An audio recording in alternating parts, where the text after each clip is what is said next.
Well, let's meet Paula Dermott, Travis's mom, and you've got to be so pleased that your son, not even 22, that of course coming up on December 22nd, is in the National Hockey League. You're on the mom's trip, and he gets to wear this jersey having grown up in the backyards up in Newmarket.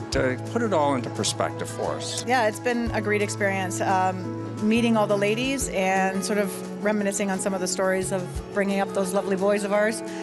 Being at the rink all the time and just the sacrifices that all the families had to make to get the boys here. It's you, as you go through it yourself, you think you're the only one doing it, but obviously there's been many other ladies doing the same thing. Great moments in Travis Dermott history, and we're going to start off with the draft. You mentioned it.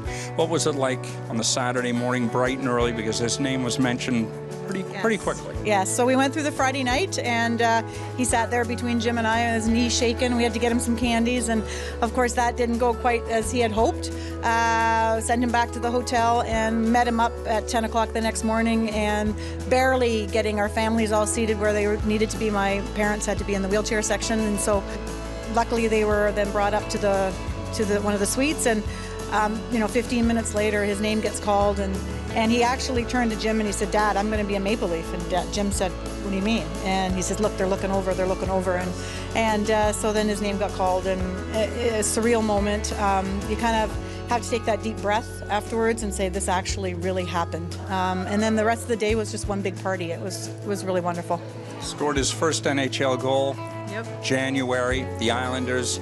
You cannot deny this. You must have had a tear, because a few of us as well did. We were all so happy for him. Yeah, absolutely. Jim was on the father's trip when that happened. You saw that tear. But you didn't know that I was also up in the stands that night.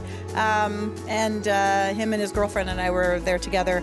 And it was a very surreal moment. And I think you kind of know in the back of your mind that your son's going to eventually score.